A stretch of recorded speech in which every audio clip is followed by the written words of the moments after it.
I'd like to express my appreciation to our evening sponsors, to John and Giselle Wine, and also to friends at Beth Jacob who are dedicating the program in honor of Steve and Janice Friedman. I'd also like to thank the Druze IDF Veterans Association and its chairman, Kuftan Chalabi.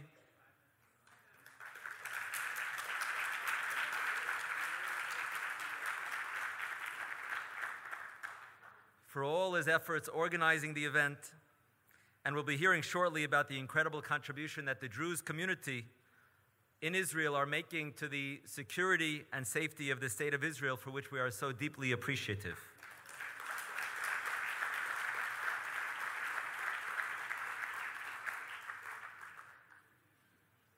On a sad note, some of you might have heard this already, the news out of Israel, and I wanted to recognize that Shimon Peres, former Prime Minister and President of Israel, has passed away.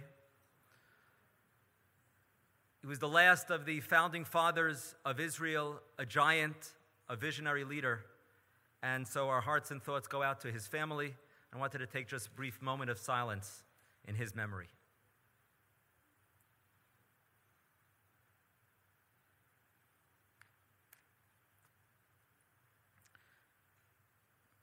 Thank you. Being that Rosh Hashanah is only a few days away, we're thinking about what's in store for the year ahead for us personally, but also for Am Yisrael and Medinat Yisrael. And since we are so deeply concerned about the matzav, about the situation in Israel, and we want to learn about the current challenges and opportunities, tonight really provides us a great chance to receive a panoramic view of Israel, intellectually speaking. And so before we introduce Deputy Minister, Ambassador Michael Oren for his talk, we have a few introductory pieces. And the first is that I would like to welcome tonight to our shul, but also to welcome to Los Angeles, the new Consul General of Israel, Sam Grundwerg,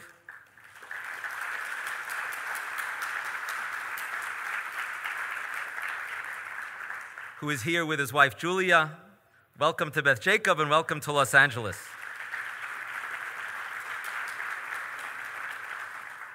In this position, Consul General Grundwerg serves as the senior representative of the State of Israel to not just Los Angeles and Southern California, but really the entire southwestern United States, which covers quite a number of states. Before this position, Consul General Grundwerg served as Director General for the World Jewish Congress, where he was very successful in advancing the causes of Jewish communities in over 100 countries through close collaboration with governments, parliaments, and other international organizations. The Consul General is originally from Miami Beach, Florida, moved to Israel in 1990, made Aliyah soon afterward, served as a combat soldier in the IDF, and before his tenure at the World Jewish Congress, he had positions in Israel and the US in law and finance. So we're very excited to welcome Sam as our new Consul General. I've had the opportunity to spend some time with Consul General Grundwerg, and he has wonderful experience, and he's also a first-class mensch. And I look forward, Sam, to working with you and learning from you as we try to strengthen the bond that our community has with the State of Israel. So it's a pleasure to now call upon Consul General Sam Grundwerg to share some greetings.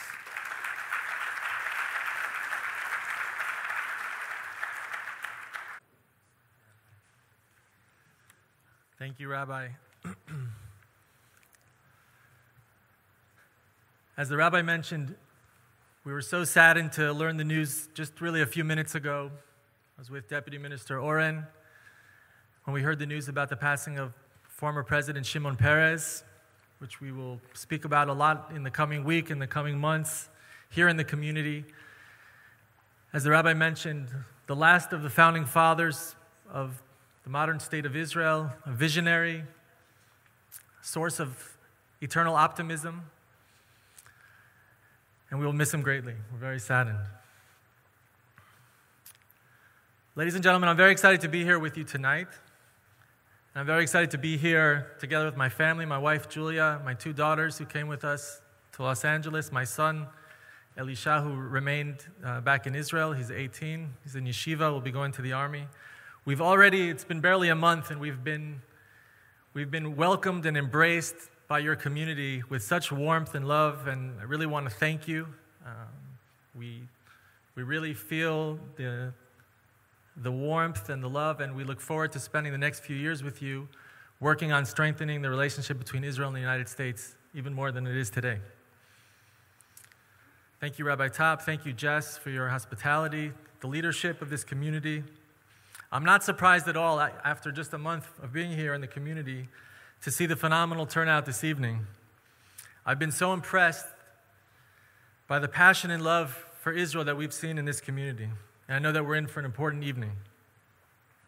It's really an honor to share the stage with Deputy Minister Dr. Michael Oren, Deputy Minister in the Prime Minister's Office, member of Knesset, former ambassador, author, brilliant historian, a good friend, and I'm happy and proud to say my mentor. We look forward to hearing from you. I'd like to recognize Mr. Kortan Chalabi, the chair of the Druze Veterans Association, an integral part of this evening's event. Their mission is to empower and provide opportunities to IDF veterans of the Druze community, ensuring a better future for the Druze people and, of course, for the State of Israel. We are bound together, the Jewish and Druze people. It's an unshakable bond, invaluable to Israel's security and Israeli society. We're tragically reminded of this bond.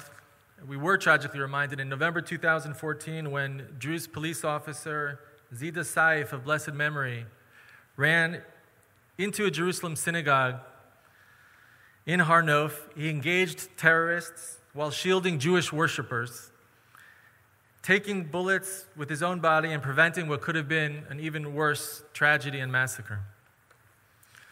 Druze soldiers have served with distinction since the establishment of the State of Israel, taking part in all of Israel's wars. As soldiers in the field, their heroism is legendary, with high percentage of these soldiers serving in combat units. Only 2% of the population, the Druze communities, have made a remarkable contribution to the State of Israel. They've paid the ultimate sacrifice on the battlefield to ensure the survival of the Jewish state. I know that when I served in the IDF Armored Corps as a tank gunner many years ago, I had the privilege and honor of engaging and having interaction with IDF soldiers from the Druze community. They were always the most dedicated, brave, and impressive soldiers and officers. In the summer of 2014, during Protective Edge, Tzuk Eitan, today Brigadier General Rassan Aliyan, who is the Mefaked Chativa, the Brigadier Commander of of Golani. He was the Machat Golani. If anybody followed closely with the news of that summer, Rassan Aliyan was one of the better-known heroes of that summer for the IDF. He was wounded in combat during Operation Protective Edge as the most senior commander in Golani. He lost a very high number of combat soldiers in his brigade, which was a terrible tragedy for him. And he insisted on going back into battle. One of the things that I'll never forget, and to this day when I hear it, I get the chills. There's a recording that you can find on the internet of Rassan Aliyan when he goes on the kesher, he goes on the military communication the day before his soldiers were going into battle in Gaza. And he holds the radio transceiver, and he says, in Hebrew, he says, Chativat Golani kan kod kod. He says, this is the commander. And he says to them, this is the battle cry as they go into battle. He says, Am Yisrael kulo me'achorenu. He says, the nation of Israel in its entirety is behind us. B'tzfiyah shenifga b'Hamas, anticipating that we will protect ourselves against the Hamas terrorists. Ani batuach shechativat Golani teda la'amod b'mesima. We know that you're up for the task. Tzeu la'atkafa. Go out to attack. And this is a non-Jew, Druze IDF soldier saying, Am Yisrael kulo me'achoreinu. To me,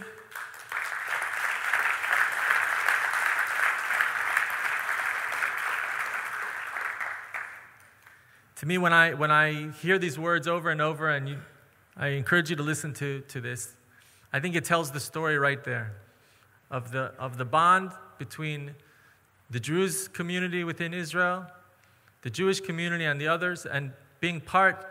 He didn't say Tzahal me'achoreinu. He didn't say Medinat Yisrael even me'achoreinu. He said Am Yisrael me'achoreinu, and shows how they're an integral part of the nation of Israel. I think it's important, especially before Rosh Hashanah, that we stop and recognize the important contribution of the Druze community to the state of Israel, the IDF, and we show our appreciation and make sure that we do our part to now look out for them. I know that moving forward, this bond will only grow stronger and flourish, and we look forward to hearing more about this. Thank you.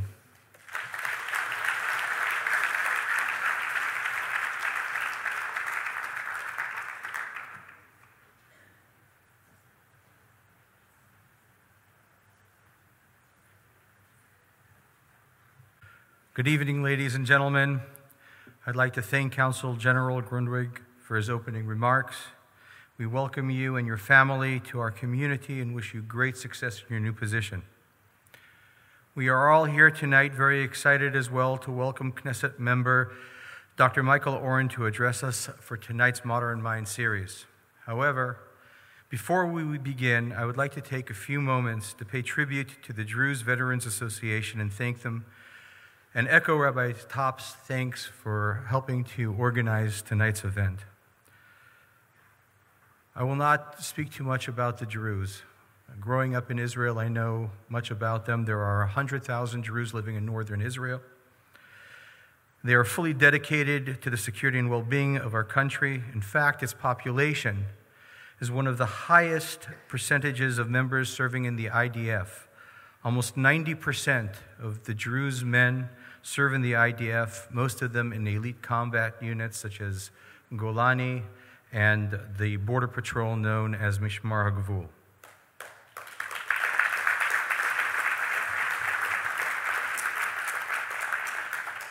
My friends, as a congregation and as a community at large, we are well known for our love and support of the State of Israel. Today, we have a rare opportunity to recognize and show our appreciation for our brothers in arms, the Druze community.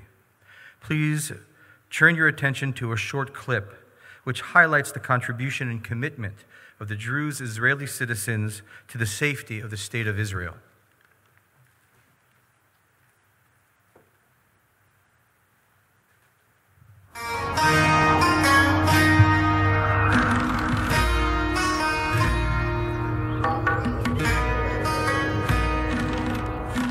בעדה הדרוזית בישראל יש למעלה מ-83% גיוס לצה"ל, 83%.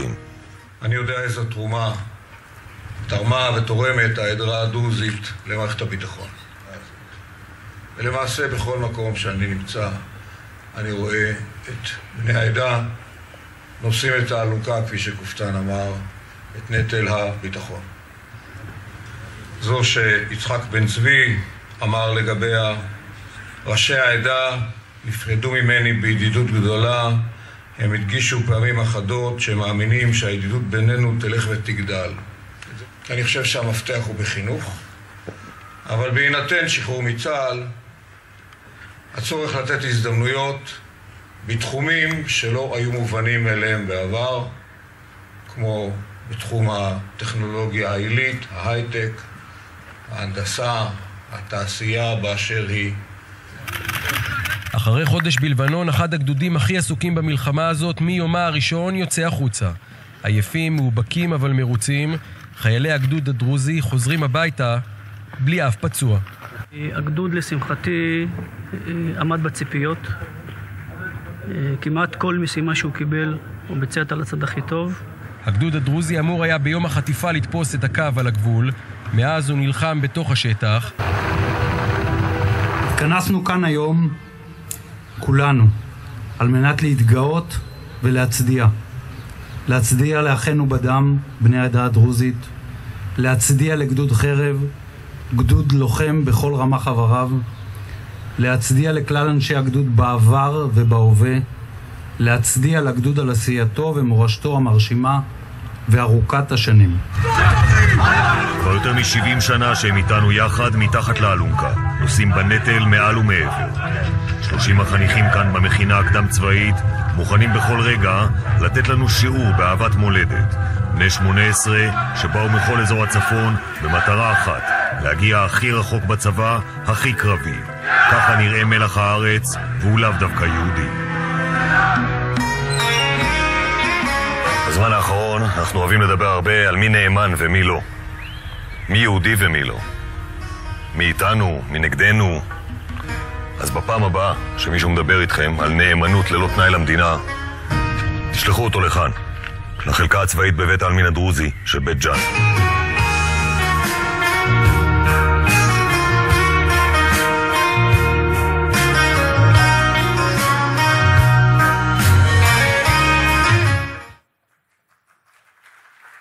Alexander Chester. This is my wife.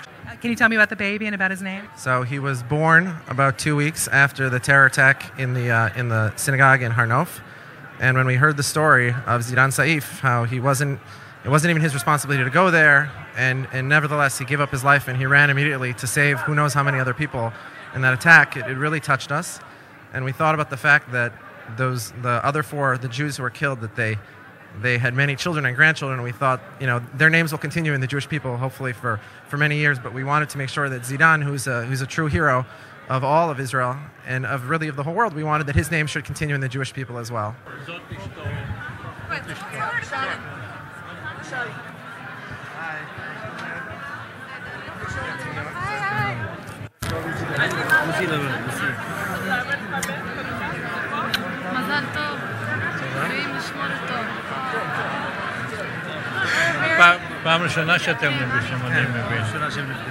We're very happy to meet you, very honored to meet you. גם אני מאוד מתרגשת. בעזרת השם. כן, אני אבא שלה, זה האח שלו. זה כבוד. זה אבא שלה, וזה האח שלו. זה הדוד שלה. לירן, התינוקת, היא גם פה? מה? התינוקת, לירן? כן, כן. הבאנו מתנות בשבילה, אנחנו ניתן לכם. תודה לכם. לך הסעודה, אבל. תודה לילדים. אלוהים ישמור אותו. ומה שלקחנו מהגיל של זידן ייתן לו. יחיה חיים ארוכים. תודה. תודה. You have a long life, I understand that. Long life, yeah.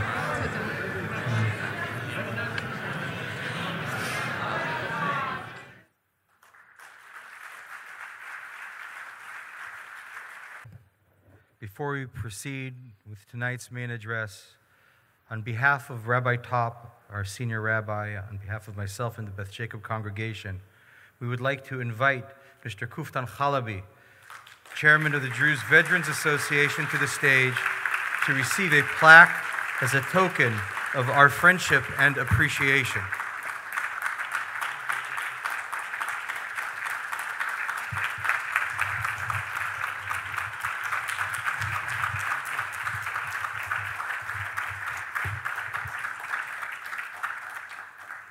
Okay, the plaque reads, Beth Jacob Congregation recognizes and thanks the Druze community for their service and dedication to the safety of the State of Israel.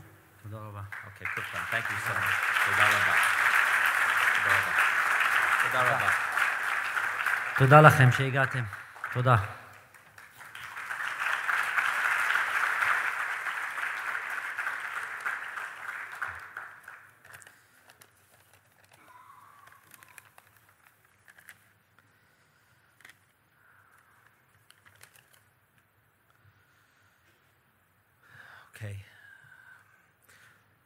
Okay, now for our keynote lecture. It's our great honor this evening to have with us a leading scholar and a leading statesman, and that combination has made him a great defender of Israel, Deputy Minister Ambassador Michael Oren.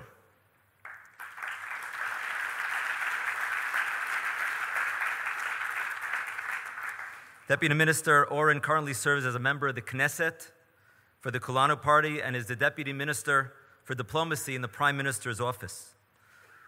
Deputy Minister Oren served as Israel's ambassador to the United States from 2009 to 2013, which strikes me as probably not just one of the most important, but probably the toughest jobs in the world.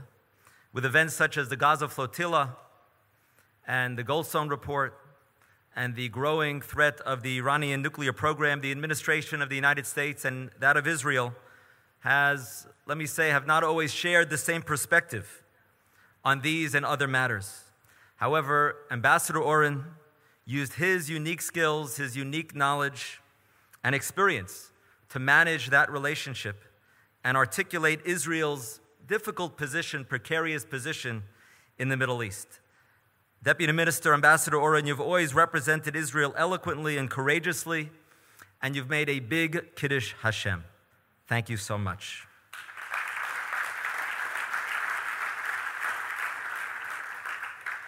Deputy Minister Oren has a very long bio of degrees and accomplishments, which I'm not going to read, and many of you are very, very familiar with it. We all know that Dr. Oren is a brilliant historian, first-class diplomat, and remarkable author. Many of us, including myself, came to know Michael through his outstanding books, amazing books, 6 Days of War, Power, Faith, and Fantasy, America in the Middle East, and Ally, which are all books that are not only read by scholars, but are read by policymakers here in the States and in Israel. And so, Deputy Minister Ambassador Oren, I know that you have a long relationship with our shul, Beth Jacob, and the Krieger family particularly.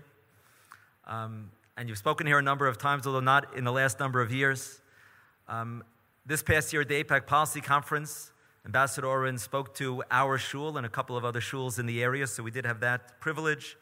But it's really a pleasure and honor for our community, our pro-Israel community, our strong community here that are leaders on Israel, that care so deeply about Israel. It's an honor for our community to welcome you back and to express our appreciation, our deep appreciation to you for your dedication to the state of Israel and the huge difference that you've made. It's a pleasure. Please give a warm welcome. Pleasure to introduce Deputy Minister Ambassador Michael Oren.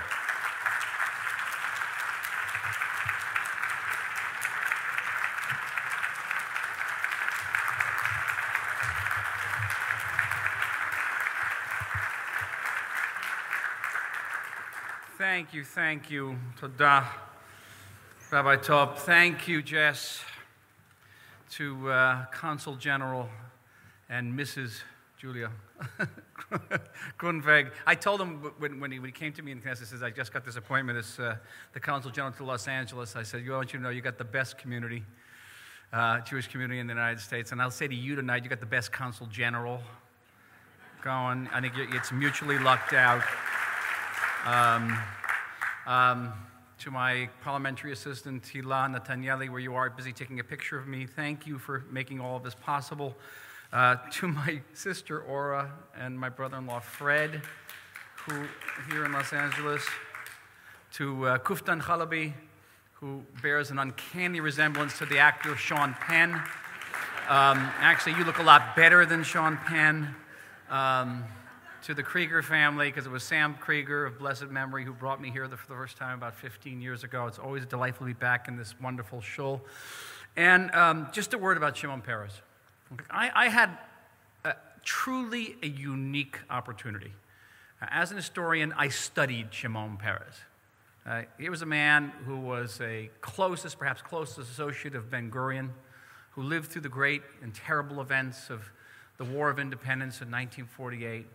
The architect of Israel's strategic defense, the man with the vision of Dimona, without going into too much detail on that.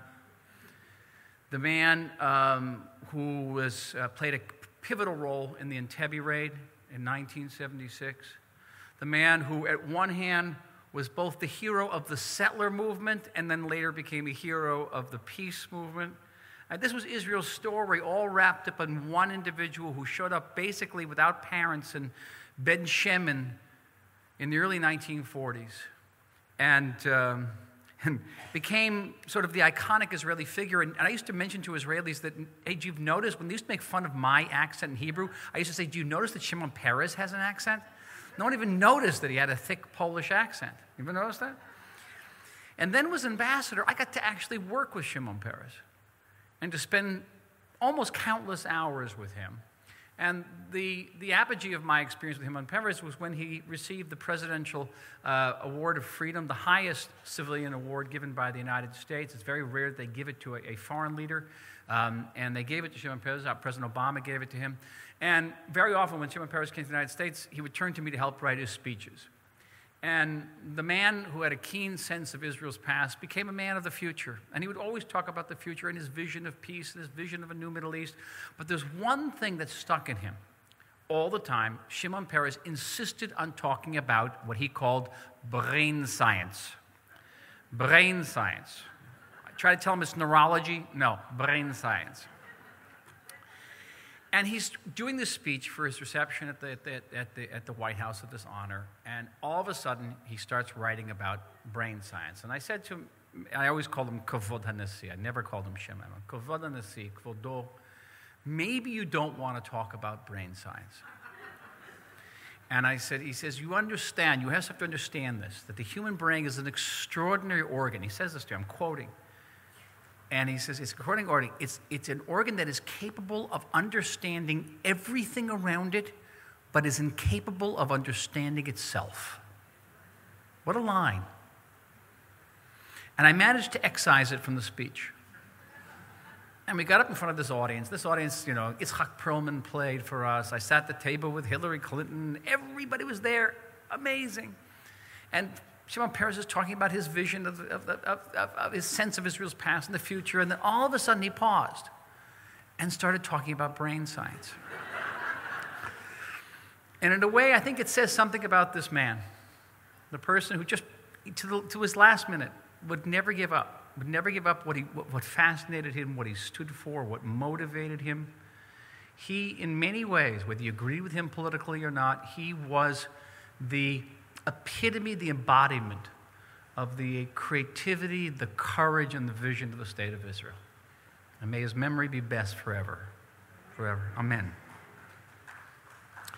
So having begun on that note, let me bring you back. Let me bring you back. Ancient history now. 25 years ago, ancient history, to a freezing December night in an isolated IDF outpost somewhere in the hills of Hebron. Now, I was a miluimnik at a time, a reservist. I was posted with a unit of paratroopers, all hardened veterans, and frankly, we had to be hardened at the time. Right beneath us was the village of Yatta. Ever hear of it? Yatta. It's a Hamas stronghold. Some of you may remember the recent attack on the restaurant in Sarona in Tel Aviv. The terrorists who carried out their attack were from Yatta. At the time, we were assigned to secure the area, to penetrate Yatta when we had to, when we were working 24/7 in this freezing December. And understandably, all of us were rather on edge. We were hyper cautious, but above all, we were exhausted. With only a few hours sleep every night, the last thing we wanted was for somebody to wake us up needlessly. And then, one night, someone woke us up. He woke everybody up. Kumu, kumu, he shouted. Up, up, everybody up. Now, another man might have been ignored, or another man might have been cursed, or a little worse for doing this, but this man just happened to be our company commander. And not just any company commander, but a brilliant, fearless, and compassionate company commander, and we all revered him. Still, everyone grumbled, especially when we learned the reason for the wake-up. Kumu, our company commander ordered, you're all going to light Hanukkah candles. Now, most of these paratroopers were kibbutzniks, very secular. Believe me, most of them didn't light Hanukkah candles at home, much less in the army, and much less on a freezing night in December near Hebron with Hamas nearby, each of us getting about 2 or 3 hours sleep that night. But our commander would not accept any excuses. You are Jewish soldiers in the army of the Jewish state, he said. It's Hanukkah, and you will light candles. He gathered us all in the Cheder Ochel, in the outpost mess hall. He set up a menorah. He stuck a kippah on the head of the first sergeant. He opened a prayer book and pushed it into the sergeant's hand. And now, the commander said, now light the candles and say the blessings. And the sergeant, still grumbling, did as he was told. In a half circle around that menorah, under the waning light of that single bulb in an exposed outpost, groggy and clutching our guns, we all stood and sang Ma'ot Tzur. Everyone sang. Everyone except for our commander. His name was Captain Allah Aburukin. He was from the village of Usafia, just south of Haifa. His father, Sulman, was for many years the famed head of the Carmel Nature Reserve. Allah, a member of the great Aburukin family, was a Druze. I remember that story every Hanukkah, and I remember it that I was privileged to interact with one of the most fascinating peoples and one of Israel's most courageous and committed communities, the Druze community. In addition to living in Israel, most of those communities have traditionally concentrated in what is today Syria, in Lebanon and Jordan, and for many centuries have been a dominant feature of our Middle Eastern landscape.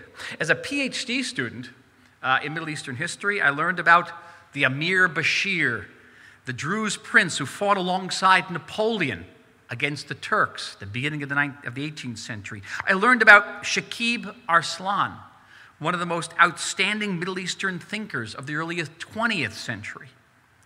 Throughout that history, I learned the Druze were renowned for their devotion to their families and to their faith, a peaceful people who, when they had to, also became fierce warriors. And they're also known for one other thing, for their friendship with the Jews. In fact, one of the earliest historical references we have to the Druze was recorded by the famous Jewish traveler Benjamin Tudela, Jewish Marco Polo, who visited the Middle East in the year 1165. He described meeting this mountain people, the Druze, who bravely defended their traditions. And he concluded with one simple observation. The Druze, Benjamin wrote, the Druze like the Jews. Amazing. 1,000 years ago.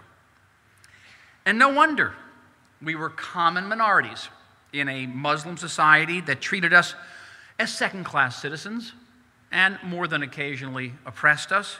We had, moreover, a common ancestor.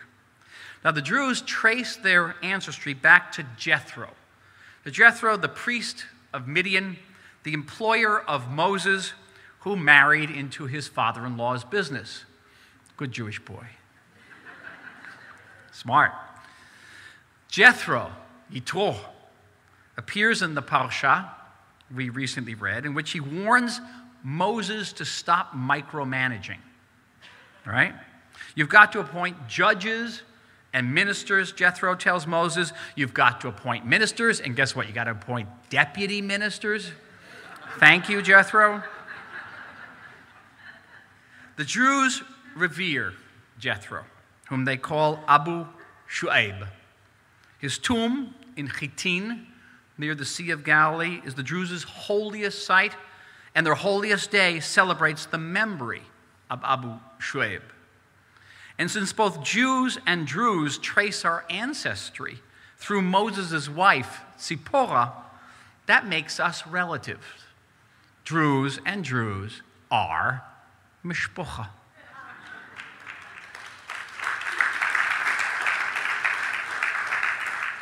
And that kinship came to the fore after the creation of the State of Israel. Though only a small portion of the Jews in the Middle East, some 7%, live in the State of Israel, those Jews swore allegiance to that state and chose to fight alongside us. Starting in 1957, the Druze volunteered to be drafted into the IDF, the only Arabic-speaking community in Israel to do so, to this day. And not only were they drafted into the IDF, soon they excelled in their IDF service. Back in 1982, during the first Lebanon War, my commander was Colonel Amal Assad, a fearless paratrooper. When I served as ambassador in Washington, one of my most esteemed colleagues was General Hassan Hassan, the military aide to Israel's presidents. In 2014, we heard the story of Colonel and now General Al-Yad, who was the commander of the Golani Brigade. You saw him on the picture. He was wounded in the eye on the first night.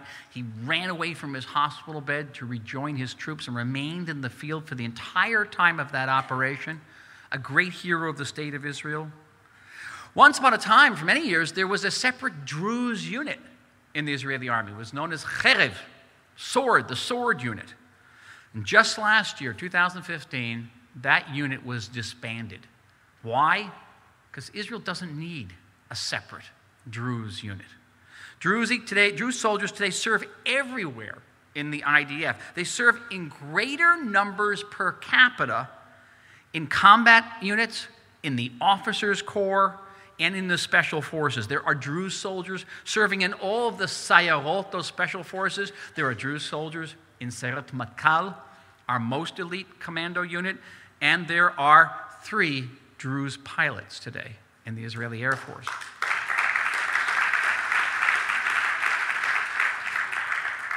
You heard that 83% of the Druze serve in the IDF. By the way, that is the highest percentage of any community in Israel. 75% of eligible Jews serve in the IDF. Give you an idea by comparison. Amazing. In Israel, we refer to the Druze commitment to our Jewish state and to our state security as Brit Damim, a covenant of blood, Brit Damim. And the Druze have sealed that covenant over and over again, tragically. To date, some 1,500 Druze soldiers and policemen have been wounded on duty, and to date, 505 Druze have given their lives for the State of Israel. And who best represents that Brit Damim? And you heard his story, and I'm going to say it again because one must tell the story again and again. Then First Sergeant Zidan Saif. Now, Saif, you should know, came from a family of heroes. He lost an uncle in the First Lebanon War. And his dream was to become a policeman. And so committed was he to that post that every single day he drove nearly 2 hours from his village in Galilee to Jerusalem to report to his headquarters. Amazing. On the morning of November 18th, 2014, 2 Palestinian terrorists broke into a synagogue in the largely religious neighborhood of Har Nof in Jerusalem. With knives, hatchets, and guns, they brutally murdered and mutilated 4 worshipers, 3 of them American-born, 1 British, including Rosh Yeshiva, Rabbi Moshe Tursky. The first officers to respond to the attack were 2 Jerusalem policemen. Without hesitation, they burst into that synagogue.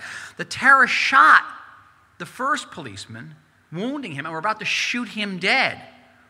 But the other officer, Saif, rescued him. With his own body, he defended his wounded friend, saving his life, but in the process, sacrificing his own. Zidan Saif was 30 years old.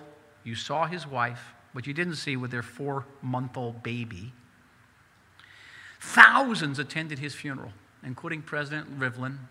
And what was extraordinary, hundreds of Haredim from Jerusalem came. They got on buses that were donated by contributors, and they came to honor the man who was not Jewish, but who risked his life to save ultra-Orthodox Jews. The name Saif in Arabic means sword.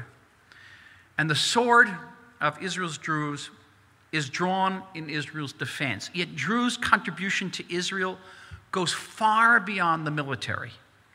Just as they serve in disproportionate numbers in the security forces, so too do Druze in greater proportion to their national section of the population serve in Knesset. In my own Kulanu party, I am honored to serve alongside Dr. Akram Hasson. In 2012, you're not going to believe this, Akram received the highest distinction from the Hebrew Writers Association of the State of Israel. Why?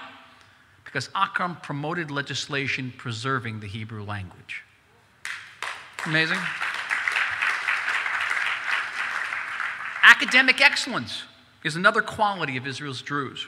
A Druze high school in Jan, you saw the cemetery in Jan, Beit Jan, holds the state's record for matriculating graduates. 95% of the graduates of that high school get a diploma that's unequaled by any other high school in the state of Israel.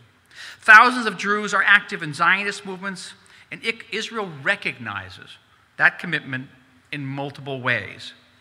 Now, if I weren't a deputy minister in the government, I could recommend a certain book written by a former Israeli ambassador to Washington, a certain book which is today available at remarkably reduced rates. It came out in paperback, it's got a new afterword, but I can't promote the book. In that book, though, the author, who will go unnamed, relates how, while waiting for Prime Minister Netanyahu's plane to land at Andrews Air Force Base, the author explained to the head of the American protocol section, who was waiting on the tarmac with him, that every El Al plane has inscribed on its fuselage the name of an Israeli city or town. And when the plane landed, that ambassador showed the protocol officer the name emblazoned on the fuselage of the Prime Minister's plane. The name of the Prime Minister's plane was Daliat al-Carmel. It's a village in the Carmel Hills. It's a Druze village. Yes, we revere our Brit Damim with the Druze. But reverence, friends, reverence is not enough. Though overrepresented in the military and in politics, Druze men, and especially Druze women, are greatly underrepresented in the professions.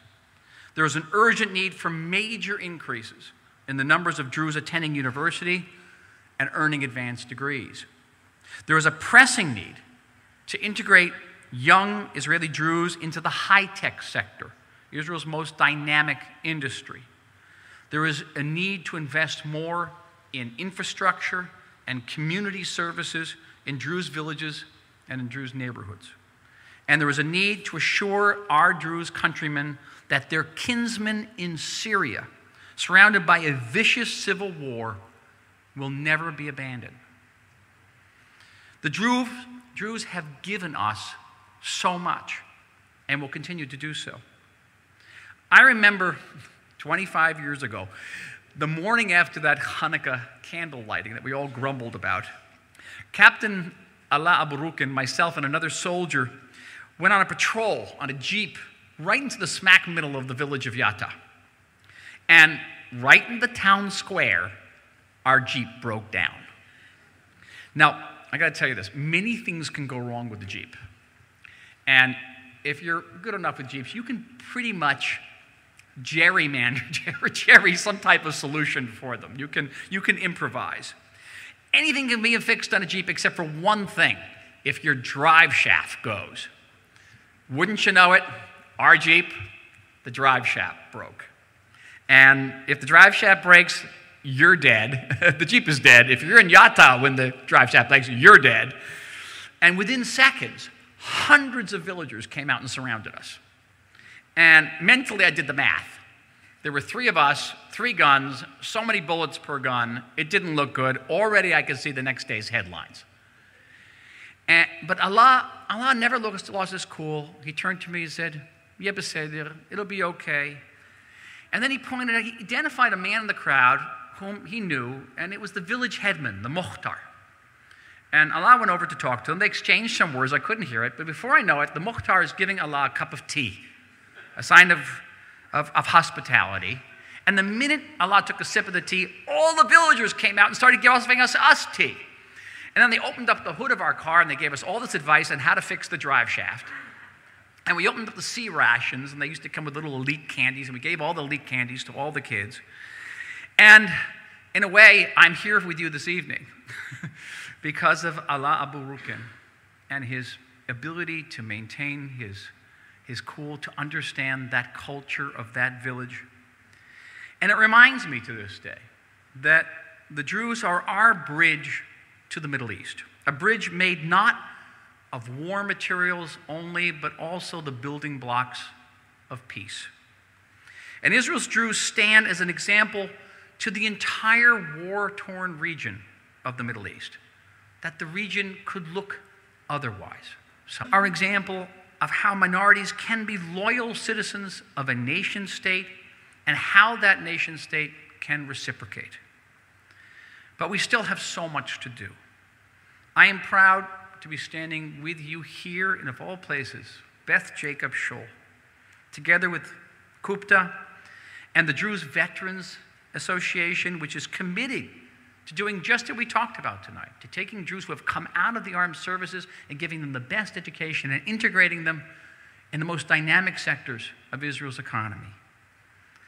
And tonight, on the eve of our new year and our holiest days, let us all make a vow. Let us pledge to make Israel's covenant with the Druze people stronger, deeper, and more meaningful yet. May it be a covenant not only of blood, but of caring, of dignity, and yes, of love. Da.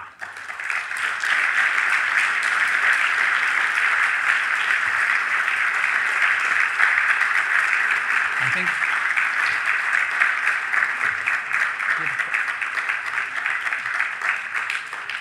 I want to apologize because Sam had to leave. We're sort of in emergency mode on the passing of Shimon Peres, and I'm running off to the TV in a bit. I don't know if we have we were supposed to have some time for questions before I run off to TV. We have a few minutes. All right, Tov? Please do.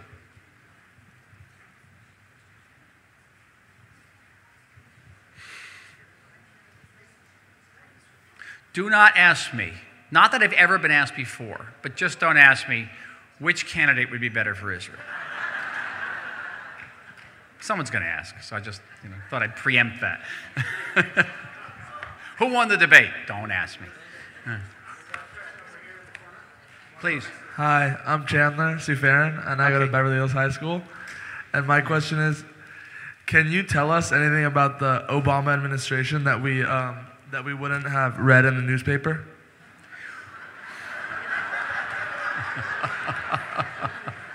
Yeah, but I'd have to go to jail. Now, listen, I can recommend a certain book, but I can't. I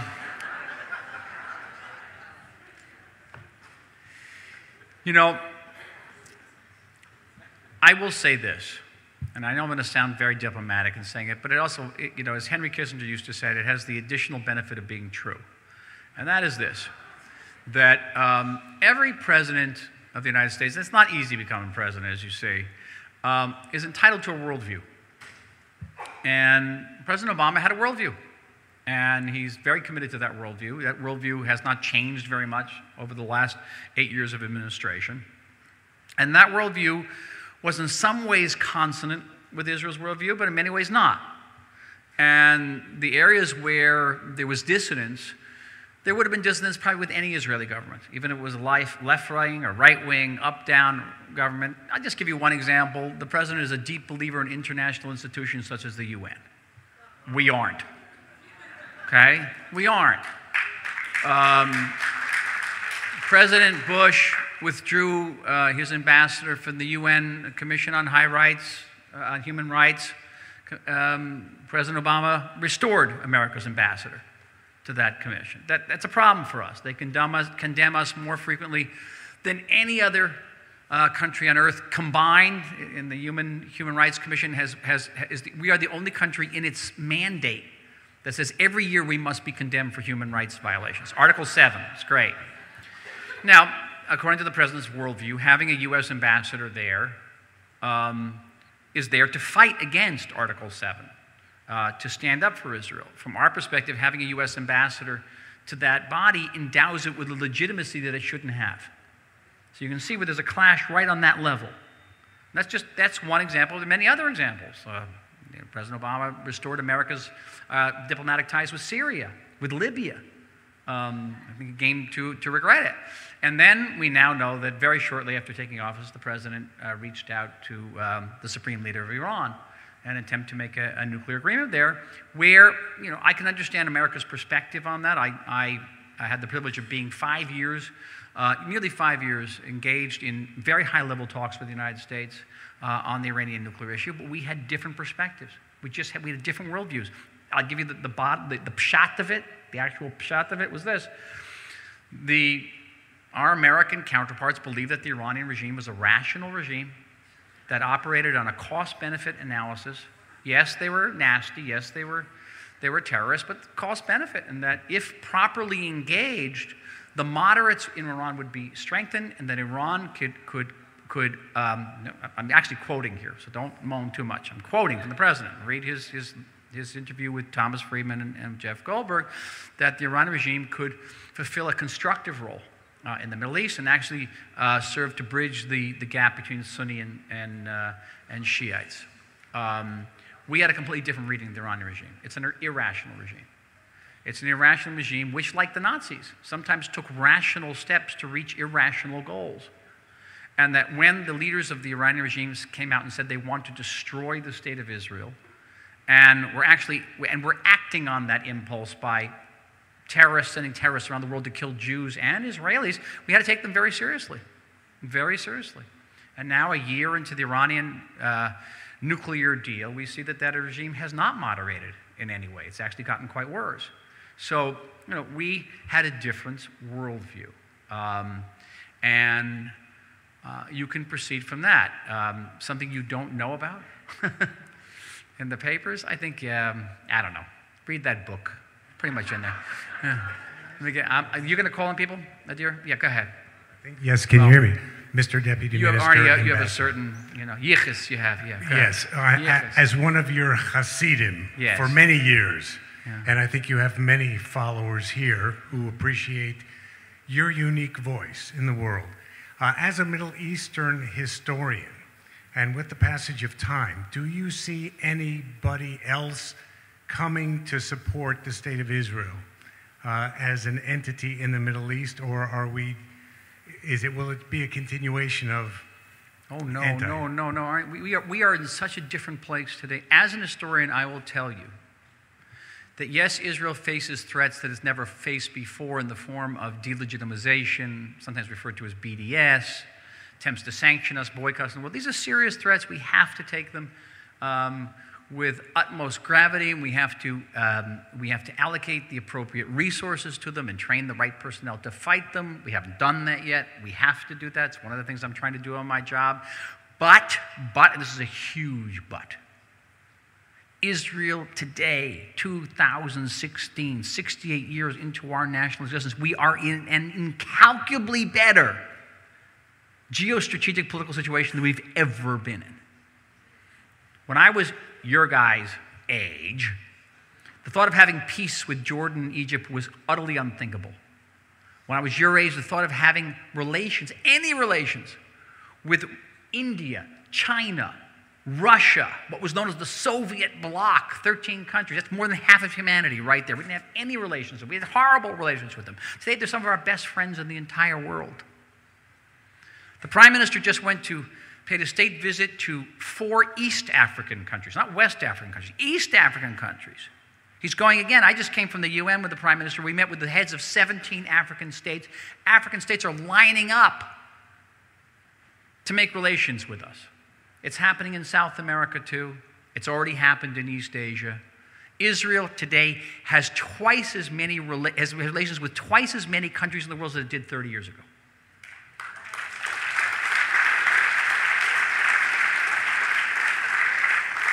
Mr. Ambassador. A high-ranking, I'll be right with you, last line. A high-ranking American official will also go unnamed.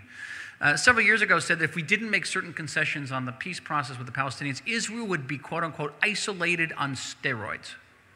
Quote unquote. Today we are less isolated on steroids.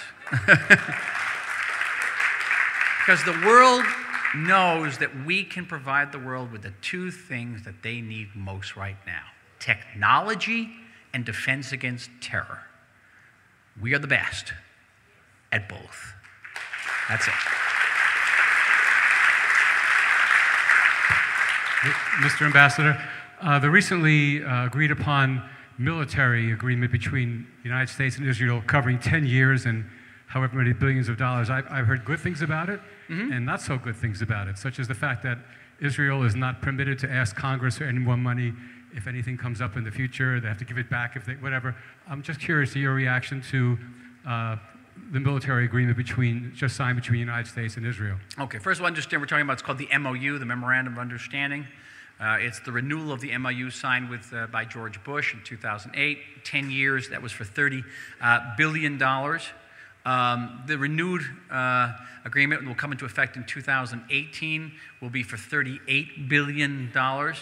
And it is true that Israel will refrain from asking for what's known as plus-ups from the Congress for missile defense. Every year as an ambassador, I had to go out to the Congress and ask for plus-up, for Iron Dome, for David's Sling, these different systems we had, Arrow 2, Arrow 3. The good news is that the plus-ups are built into the agreement now. We don't have to ask. If the Congress wants to give us more aid, we're not going to say no. We're going to say, okay, but we're not going to go and ask for it. And if there's an emergency, if there's a war, God forbid, we can go and ask. We can ask. So it's built in. That's a very, very good agreement. The fact of the matter is, negotiations on this MOU began about 3.5 years ago, well in advance of the Iran agreement. We set out our goals in those negotiations. We achieved all of our goals. We're satisfied. More than satisfied. And coming at a time of far-reaching cuts in the U.S. defense budget, it's pretty amazing that we're getting this. So I'm very happy with the agreement. Probably a slightly different question. With Britain leaving the European Union, is the Israeli establishment concerned about the effects that the European Union will have on the peace process and trade with Israel? Maybe unfair question, given your No, I don't position. think anything has to do with the Brexit, that's all. Listen, one of our greatest challenges in the world is Europe, obviously. That is where the threats sometimes come of boycotts and divestments. That's where the international courts are. That is where the French are mounting an initiative that nobody wants, except for the French. And we have to take it very seriously. But Europe is also our major trading partner in the world. 33% of our trade is with Europe. And culturally, in terms of shared democratic values, and even geographically, they're very, very close. So Europe is our next door neighbor. Usually it should be a much better neighbor. What's happening is great transformations in Europe as well. Not only do we have excellent relations with Eastern European countries, but things are changing in Europe. I just met with the Prime Minister of Norway. Norway, not known as a country that stands up and sings Hatikva every morning. Okay? Boy, was that Prime Minister pro-Israel. It's happening in Holland. It's happening slowly, even in Western Europe, because they understand what the countries of Africa and Latin America understand, what we sometimes refer to rather combustively as TNT, technology and terror. And I had a delegation of French parliamentarians come to visit me, and the head of the delegation said to me, and I'll never forget him saying this, he says, I'm not going to do the accent. I'm not very good at these things. He says, where are your troops? I said, what do you mean? He says, I look out in the street. There's no troops in your street. There's no tanks. There's no armored cars. Have you been to Paris recently? Have you been to Brussels? They look like armed camps. And we had to explain to this French delegation that if there are troops on the street, you already failed. Because the fight against terror begins 5 steps before the troops. The troops are out there, all they can do is shoot. And if you're in Nice, they're not even going to do that. And they came to learn from us. Europeans, the French, are coming to learn from us how you can fight terror effectively and remain a democratic, liberal society and not impose on fringe on people's rights. Everyone wants to learn from us. Canary in the cave. And they want our technology. So Europe itself is going to change too. Just wait. Mm-hmm. Good evening. American Jews often like to wring their hands about how vulnerable Israel is and how terrible things are. But a couple weeks ago, we had in our synagogue Brigadier General Israel Safir, and he painted a very strong picture of Israel, saying they've never been as secure as they are today, especially with all the implosion around the Middle East. He says Israel has never been as powerful and secure in their existence as right now. And the answer to that is yes, but. It always has to be yes, but. So what's the yes, but? Israel was recently listed as the 8th most powerful country in the world. That's amazing, out of 194 countries. Now, that metric is derived from several factors. It's not just that we're militarily powerful, we're economically powerful. If you've been to Israel, you've seen the infrastructure in Israel, the education, everything. Coherence, cohesive society, many things. We are the 8th. We have 4% growth rate, and which is envy of just about every country around. Very low unemployment, very low inflation. We're looking great. All right, I can give you all of those metrics, but I have to then add, oh, by the way, Hezbollah has 130,000 rockets that can hit any city in the state of Israel. Oh, by the way, Hamas has about 10,000 rockets that have pretty much range, not so much different. We have terror in our streets, often from the Palestinians. We have the Palestinians trying to delegitimize us in the courts of Europe. We are facing a threat from ISIS in the north, but a much greater threat from ISIS in the south, where the Egyptians are fighting a civil war against ISIS. And we have the Iranian nuclear issue, okay? In 9 years from now, this regime could be as bad as it is or worse, and it'll have the ability to not make one, but dozens, perhaps even more nuclear weapons. I call that a challenge, wouldn't you? So, for Israel, it's always going to be the best of times and worst of times. And right now, yes, it's true. We are a remarkably successful and powerful society by any international standards. But we are also a normal country living in the world's most abnormal neighborhood. And we can never forget that. Mm-hmm. Yes, hi. Hi. Yes, fine. As Israel's reaching out more and doing more business and trade and exporting weaponry and technology to new trading partners, how do we maintain our moral high ground? How do we I think it's an issue. Business? How do you do business with someone when you know they're oppressing women, you know that these are not values that we stand for, yet we're engaging with them? In Knesset, I've been very supportive of efforts to monitor some of our sales around the world and make sure that our arms industry, which is very advanced, and many people want our military technology, not just our computer technology, and make sure it's getting into the right hands. It's an issue. You're right. Anybody else? Yes. Shout. It's like being in Knesset here. Shout. Yes. Yeah. There it goes. Yeah. All right. Thank you for the talk on the Druze. I wanted to know if you could tell us the relationship that the Druze outside of Israel have with the state of Israel, and if there's any plans, if they're in danger, if there are any issues with them and their safety, to bring them to Israel. Well, I intimated in my talk, without going into too much detail, about the situation of the Druze in Syria. And most of the Druze are situated in an area known as Jebel Druze, the Druze mountain. They have this horrific civil war going on around them. Today there was a report in the paper that Hezbollah has been firing from inside Druze areas so that ISIS will fire back at them. And again, without going into details, they should know that we have their backs and we care about them. And to this date, there really haven't been many attacks against the Druze in Syria, and I think that's because the message has gotten out. Some people have gotten the memo. Yes, sir. Michael, thank you very, very much for another wonderful speech that I heard from you. Going back to the Jews, what can we do as a community, in the lovely community of Los Angeles, to help them? Well, I think you have to talk to Kuftan, because I can't solicit. I can't even solicit for myself. And but talk to them. I think you'll get a sense that they have some material here you can look at, and I think it's very important that understand that that the Druze. I talked about the covenant of blood, but our relationship with this community is essential for Israel's security. But more than that, it's the source. Our diversity is the source of our power and our strength, and it's not just military strength. And this community has so much to give to us, and we can do more. That's all. We just can. I don't know, this kids, young people. They take precedence, you know. We'll get to you. We have to get to this. Hi, my name's Tyler from Beverly Hills High School. Well, it can't be that funny. We're talking about the Middle East. Come on. How has Obama damaged the strategic partnership between Israel and America? How does what? How has Obama damaged the strategic partnership between Israel? You know.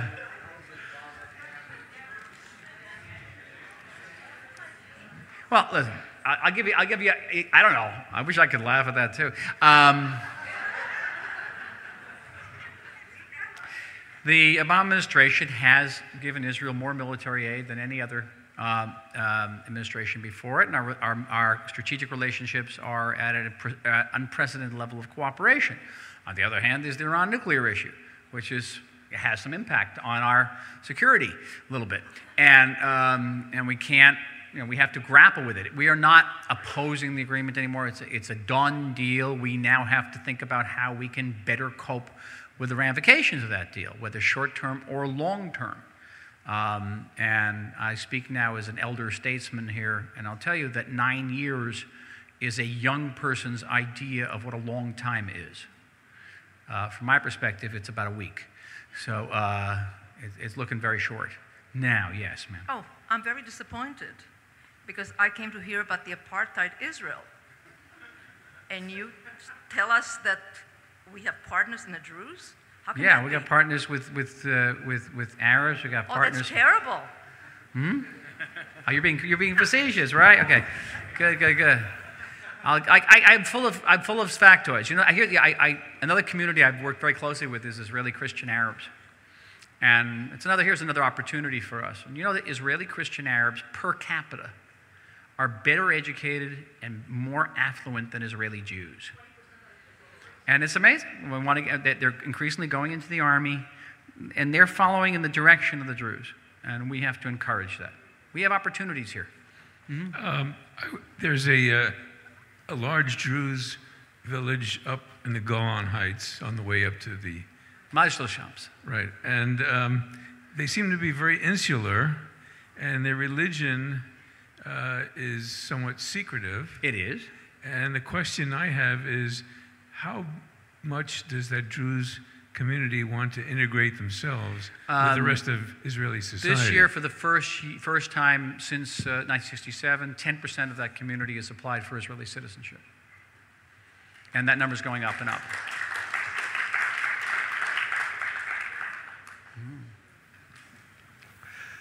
Bobby Good to see you. Hey, Bobby. Great to see you. Hi, Mom.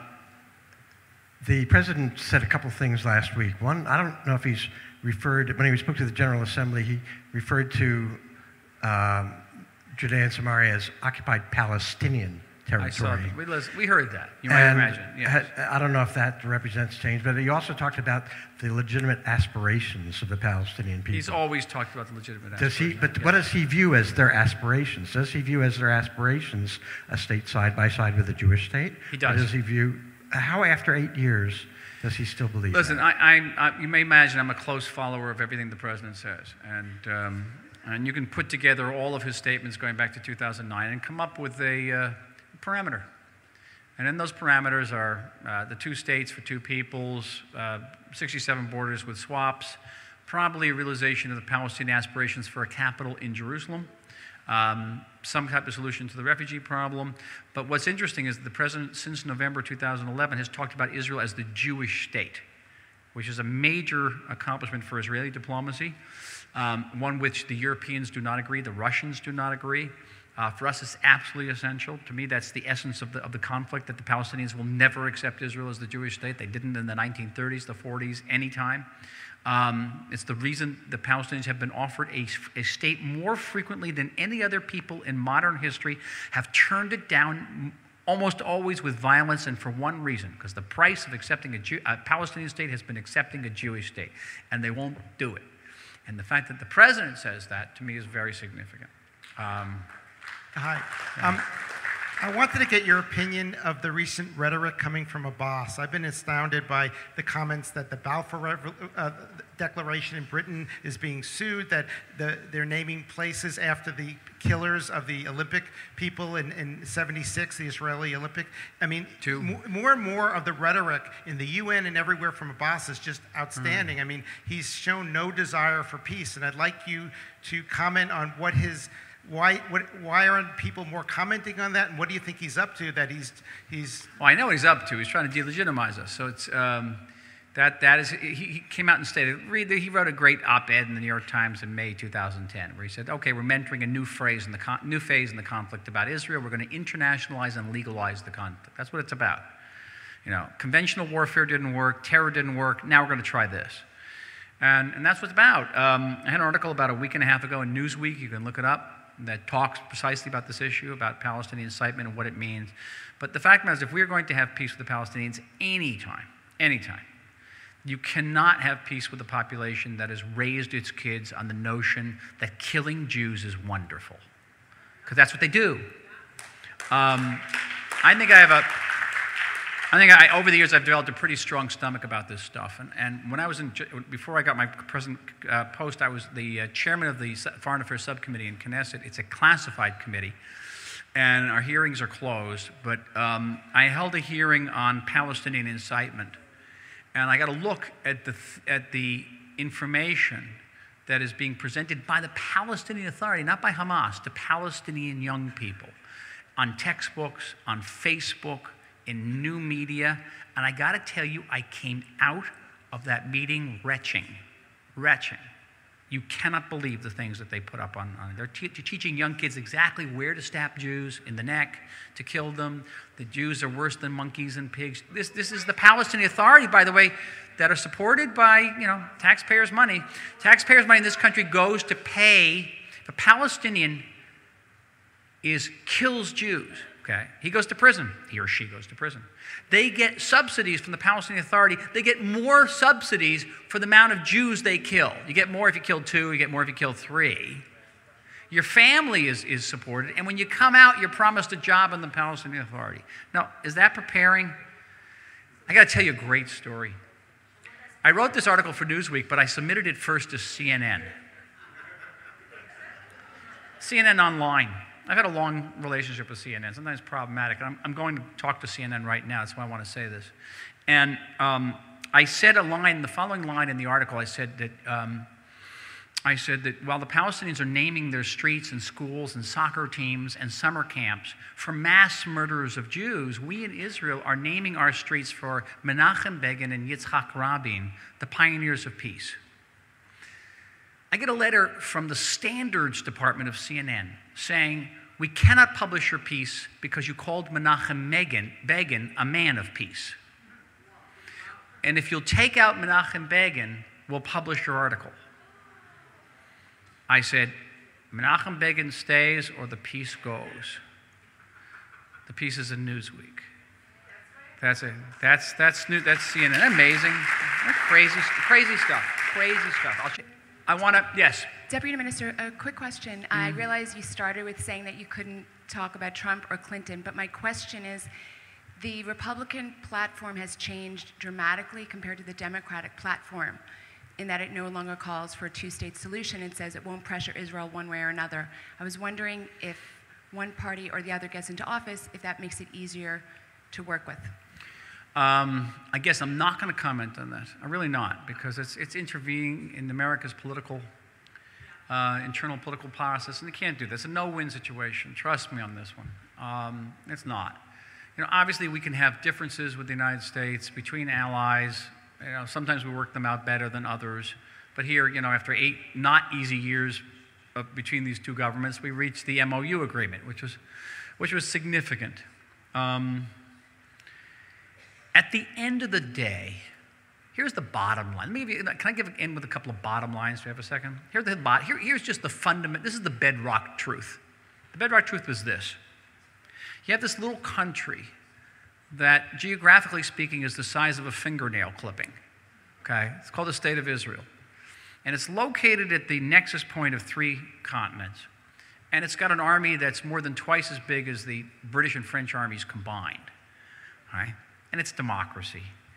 And that, if it weren't for that country being there, that little sliver, then Egypt would fall, Jordan would fall, all of North Africa would fall, and all of the Gulf would fall to ISIS or worse.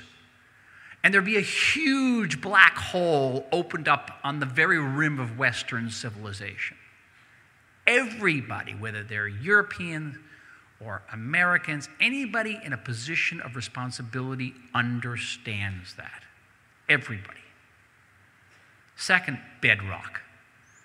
Israel has no substitute for the United States of America as our ultimate ally. There's no other country that shares our values, that looks very familiar, that gives us $38 billion over 10 years in military aid. We have no substitute for that. Support for Israel in this country is close to an all-time high. 71.3% of Americans define themselves as pro-Israel. It's amazing. The support for Palestinians in this country hasn't gone up at all. It's completely flatlined. Yeah, but that's the overall. Remember, the overall support for this country is amazing. It keeps on going up, not down. Because people understand what I just said. There's no substitute. Because they also understand that there's no substitute for the United States for the State of Israel as an ultimate ally. There's no other country in the world that's going to have that military, that's going to be democratic, and democratic in a way which really no other country in the world is democratic, because we're the few countries in the world that's never known a second of non-democratic governance, and the only country in that very short list that has never experienced a moment of peace. And we are proudly, unabashedly, unreservedly pro-American. I'm not going to find anybody burning flags. Everybody understands that. Republican, Democrat, even the French understand that. We got to go to the TV. Who is? CNN, Atlanta.